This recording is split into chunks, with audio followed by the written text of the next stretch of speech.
Morning friend, मैं Rajiv Kumar from Gurukul school से। आज मैं आप लोगों के लिए फिर एक बार क्लास 2 सब्जेक्ट मैथ चैप्टर 2 का वीडियो नंबर 3 लेकर के आया हूँ।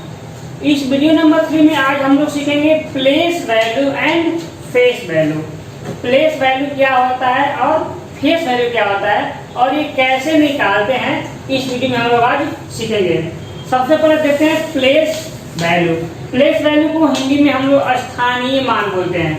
प्लेस वैल्यू यानी कि स्थानीय मान, और फेस वैल्यू को हिंदी में अंकित मान बोलते हैं, यानी कि स्थानीय मान और अंकित मान, यानी कि place value and face value देंगे।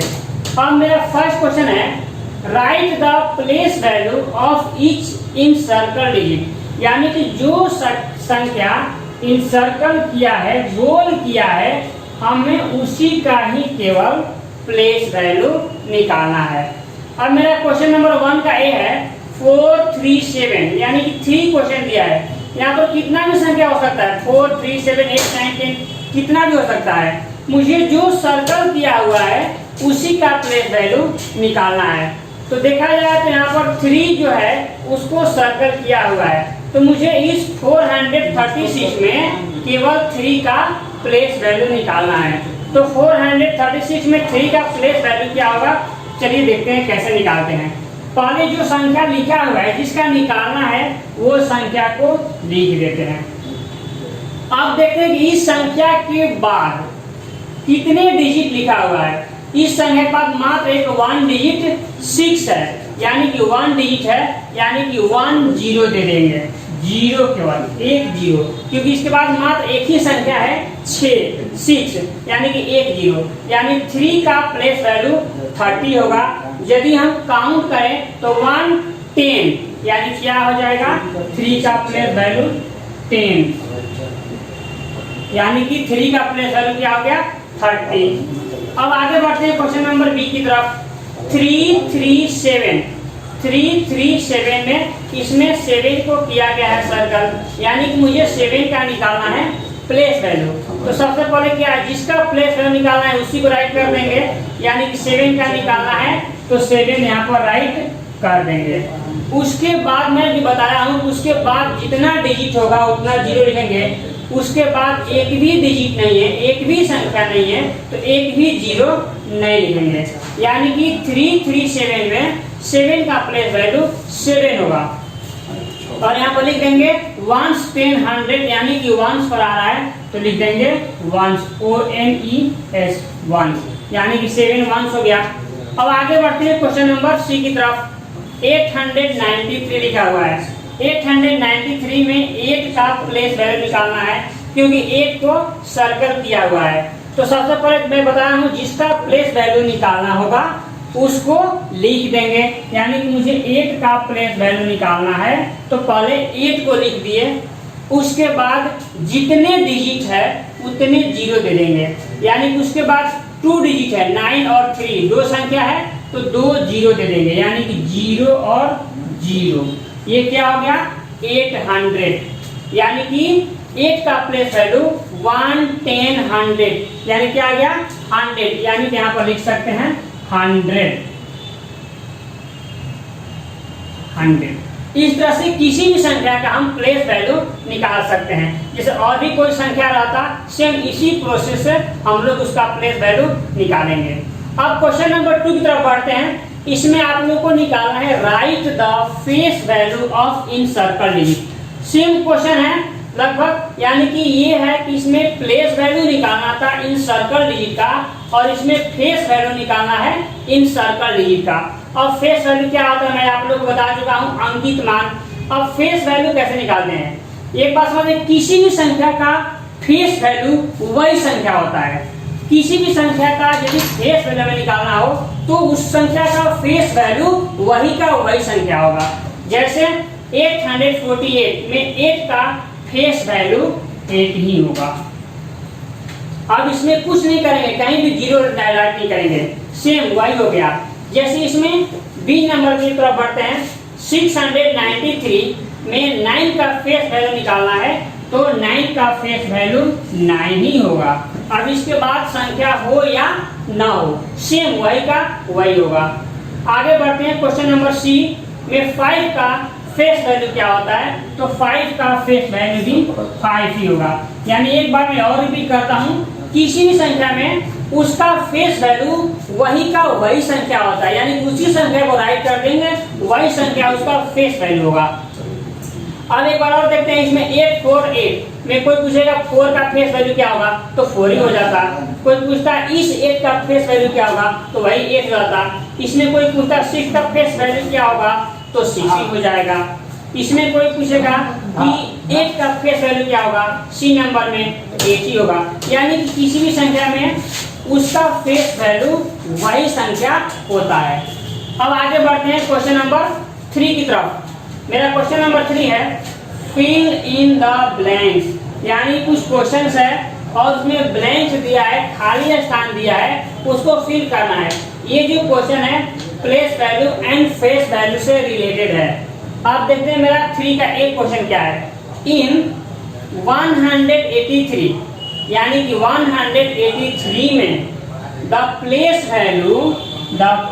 वैल्यू ऑफ 8 इज, यानी कि 183 में 8 का प्लेस वैल्यू क्या होगा।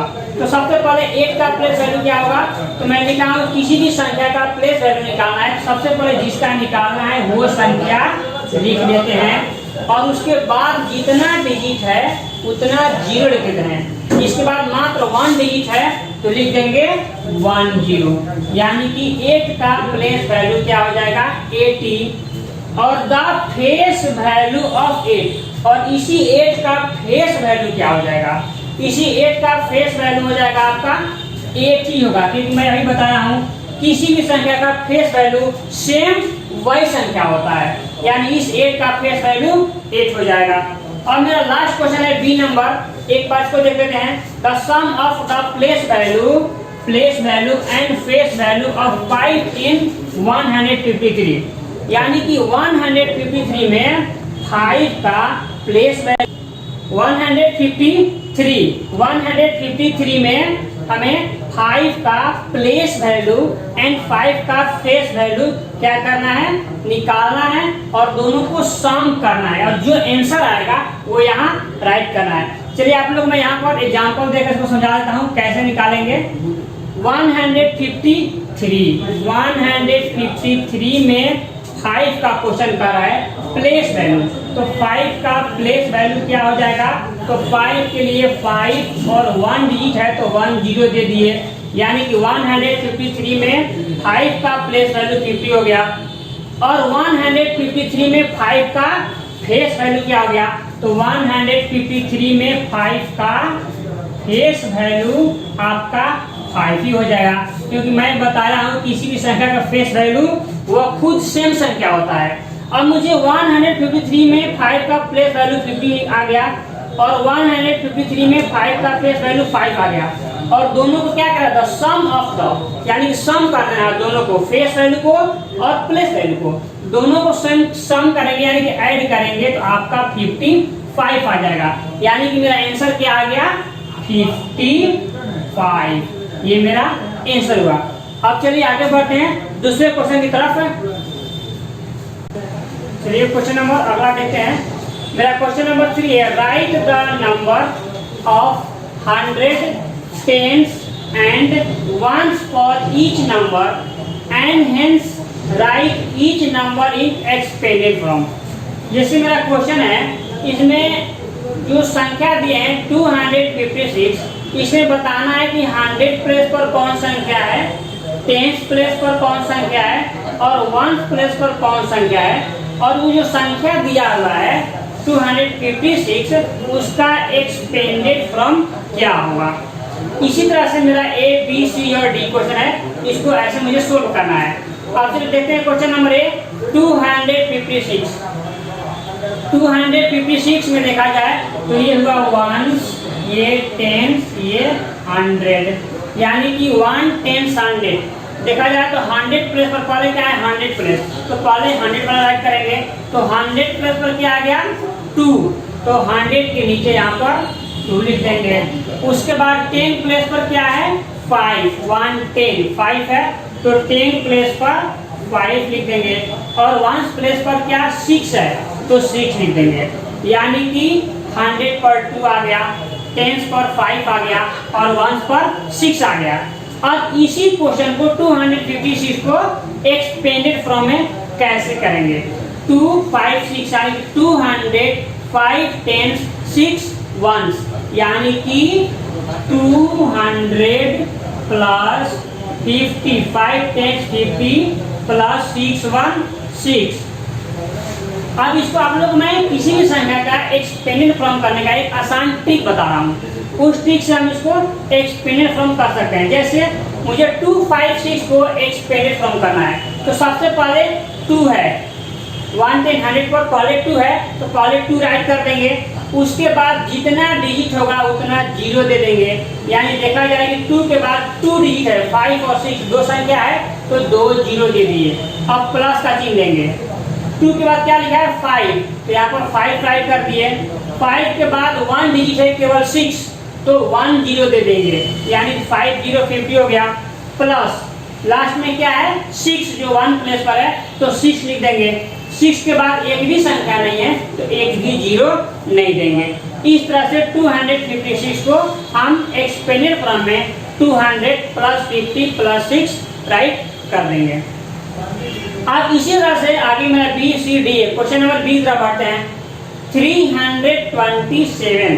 327 में 100 प्लस पर क्या है से मैं राइट करता हूँ, आप लोगों को समझने में प्रॉब्लम नहीं होगा। 1 10 100 और भी आगे संख्या रहता तो 1000 10,000 ऐसे लाख 10 लाख करोड़ ऐसे बढ़ते हैं, लेकिन आप लोग क्लास 2 का है इसलिए आप लोगों को 3 या 4 डिजिट तक ही पढ़ना है। तो आप लोग 1 10 100 तक अभी समझिए। तो 100 प्लस पर क्या आ गया 3 तो 100 में 3 राइट कर देंगे। 10 प्लस पर राइट करना है। 10 प्लस पर क्या आ गया 2 तो 10 प्लेस में 2 राइट कर देंगे। और 1 प्लेस पर क्या है 7 तो 1 प्लेस में 7 राइट कर देंगे।